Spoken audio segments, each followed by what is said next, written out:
Ce soir, j'ai à cœur d'encourager quelqu'un.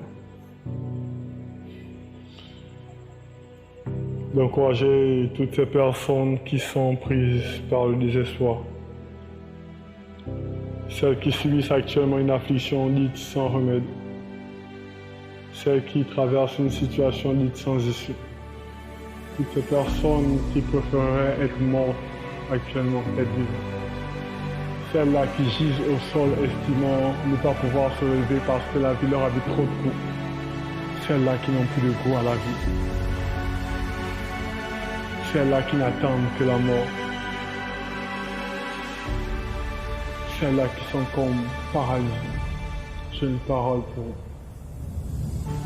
Il y a une suite prévue dans votre histoire, elle n'est pas terminée. Votre Créateur n'a pas conclu votre histoire de cette manière. 1 Pierre 5:10, il dit, mais quand vous aurez souffert un peu de temps, Dieu, l'auteur de toute grâce, qui vous a appelé à connaître sa gloire éternelle dans l'union à Jésus-Christ, vous rebâtira lui-même. Il vous affermira, vous fortifiera et vous rendra inébranlable. Ce n'est pas parce qu'il y a un point après une phrase que cela veut dire que l'histoire est terminée. Ce n'est pas parce qu'il y a crevaison que ça veut dire que le voyage est compromis. Tu as peut-être mal commencé, mais cela ne veut pas dire que tu vas mal terminer. Rappelle-toi, la fin d'une chose vaut mieux que son commencement, car les douleurs du moment présent ne sont pas comparables à la gloire à venir. La suite, tu dois la vivre avec Christ. C'est la seule exigence, afin que quiconque croise en lui ne périsse point, mais qu'il ait la vie éternelle. Tu es à un tournant de ta vie. Un autre chapitre est sur le point de s'ouvrir. Oh Ruth la veuve, tu es sur le point d'être connecté à Boaz. Anne, tu es sur le point d'avoir ton Samuel. Jephthé, ceux qui t'ont rejeté sont sur le point de t'introniser. Petite Esther, tu es sur le point d'être appelée reine.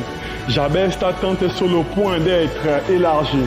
Jacob, tu es sur le point d'être changé en une puissante nation. David, Samuel est en route pour ta bourse. Il te sortira pour te faire asseoir sur le trône d'Israël. Un nouveau chapitre s'ouvre maintenant dans votre vie. Vous êtes à un tournant et ton attitude est déterminante.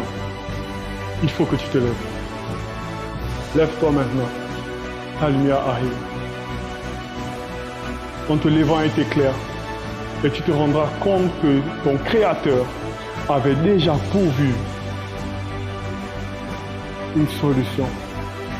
Mais rappelle-toi, il faut que tu la vives avec Christ. C'est pourquoi je t'invite à donner ta vie à Christ. Répète après moi. Jésus, je te donne ma vie. J'ai vécu longtemps sans toi et ça n'a pas marché. Maintenant, je te demande pardon. Je décide de vivre la vie que tu veux que je mène. De vivre selon tes standards, selon tes principes.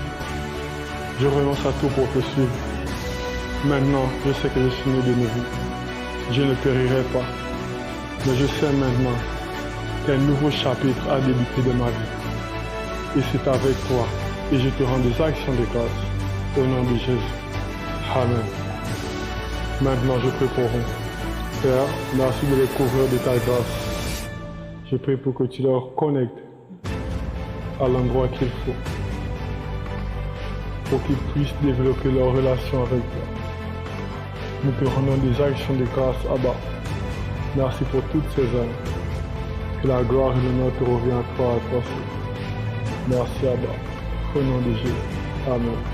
Que Dieu vous bénisse. Écrivez-nous. Nous allons vous répondre. Ce soir, j'ai à cœur d'encourager quelqu'un.